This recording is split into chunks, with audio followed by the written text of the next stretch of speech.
Today we'll start reviewing a book, Mindshift by Erwin, Raphael, McManus. It doesn't take a genius to think like one. And this book is pretty interesting. There is 12 Mindshifts, and the first chapter is Mindshift 0. The title is Change Your Mind. And like always, I will share the author's ideas, and after that I will share my thoughts on that. And first is that some people are simply structured for failure. And after that, he says that, but I'm an eternal optimist. So instead, this epiphany flooded into my brain like morning sunlight. If my mind can be structured for failure, then it can be also structured for success. It's a very powerful lesson. That it says that the way how you think, the way how your mind works could be structured for failure. That means that you are failing, you have a lot of mistakes, setbacks, because your mind, your brains are structured to fail on a consistent basis. But if our mind is structured to fail, that means there is a lot of ways that we're able to restructure our mind, because our mind is malleable. We are flexible. We're able to adjust. We're able to pivot. That means if you have been structured to failure, that means we need to change that. That's why those mind shifts, we make those mind shifts that we're able to be structured for success. It's a very powerful lesson. If you transform your thinking, you will transform your life.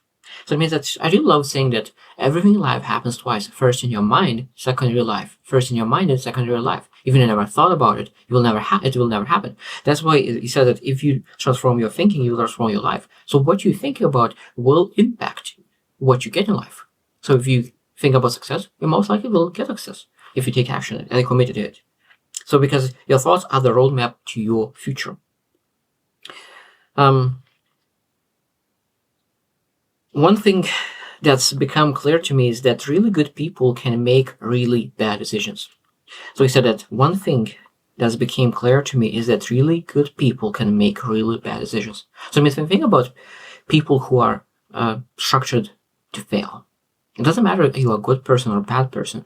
If your mind is not structured properly and you are having bad thoughts, that will lead to bad decisions, that will lead to failure, setbacks, disappointments. And that's what it says, that good people, really good people, can make really bad decisions because they just do not make right choices because their thinking is not right. Very, very powerful lesson. And when you think about the very, really good people that you know, probably you have seen that how they could come up with this kind of decision. You never, sometimes you say like, you're not able to understand how they came up with that decision. And that's because they were structured to fail. I mean, we need to really help people to overcome that. I have been close to death many times, facing down both gunmen ready to shoot and stage 4 cancer that had already metastasized, but that's not the point of this book. However, I have learned that, unfortunately, most of us not only avoid near-death experiences, we avoid near-life experiences as well. We almost risk for love, we almost pursue our dreams, we almost overcome our fears, we almost live the life we long for, we almost make decisions that would have changed everything. And then we get to the end of our lives and realize that we're close, we were always just one choice away. It's a very, very powerful lesson. It says that a lot of times we potentially could have close to death situations, but a lot of times we have close to life situations. So what is that? What is that close life situation? Is that you potentially had a chance to pursue what you always wanted, but you always procrastinated. We do that. We procrastinate on real decisions that you could allow us to make us move forward. And I think that is a sad story when a lot of times people have regrets because they didn't make a decision. They didn't take action. They were afraid of rejection. They're afraid of judgment. We are afraid of a lot of things. So that means that we're not supposed to, at the end of our lives, say that we almost lived. I was so close to make the decision to start doing the things that I want to do. For most of us, the tension is not between good choices and bad choices. The real battle is between the easy, good, and the hard, best. This is a very powerful lesson. For most of us, the tension is not between good choices and bad choices. The real battle is between easy, good, and hard, best. So it means when you think about really achieving something in life, it'll be that there's easy, it's good life, it's comfortable life. It's really, there's nothing bad about life. But do you really want to have the best life, or do you want to have a good life? Do you want to have a comfortable life, or you want to have the best life? And that's where it is that if you really want to have hard best, that means that hard best means sacrifices, giving up something. And what are you willing to give up to go up? What are you willing to, what kind of good you are able to sacrifice to get the best? Now, of course, I understand there is a silver lining to understand where is that line, but at the same time, what are worth it for you? And it's very powerful, and every single person will have different. The more determined you are to maximize your life, the more challenges you will face. It's tough. There is a gravitational pull towards mediocrity. The more determined you are to maximize your life, the more challenges you will face. The more you are unwilling to be satisfied with the status quo, the more you will find yourself facing resistance. It's tempting to choose the easy road, to settle for mere existence.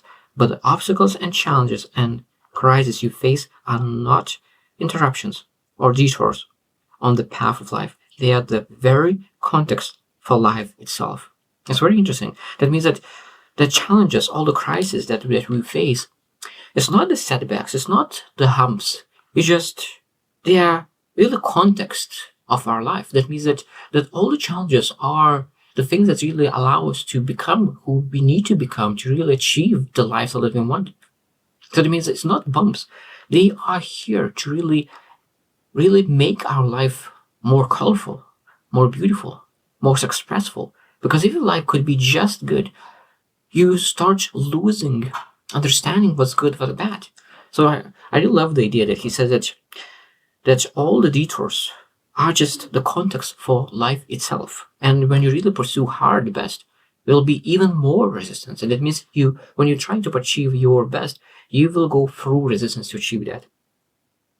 So every time you want to elevate your level of execution, performance, or effectiveness, it will require a mind shift. And that's why he shares this book, 12 Mind Shifts, in this book. And if you want to have a new performance level, you will need to make a mind shift.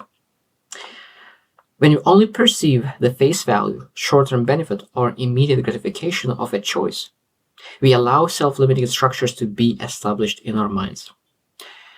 So 12 mind shifts will give you the eyes to see beyond the present opportunity to its future implications. You don't have to see the future to create it. That's very beautiful. That means that when you think about the future, making decisions, we're supposed to make decisions based not on current station. We're supposed to make decisions based on future you, what you want to become, and future vision you. Because a lot of times when you really want to have a good life in 1 year, it will be totally different decision than rather saying that I want to have a good life in 20 years. I want to have a magnificent life in 20 years. So decisions based on magnificent life in 20 years and decision on having a good life in 1 year will be totally different decisions. So that's why having that structure of a long-term perspective will allow you to make decisions that is better for your future. So this was a chapter 0, and I think that this will be a great book. So I'm looking forward to read the chapter 1, and then second chapter will be Mind Shift. Number 1 is all about people.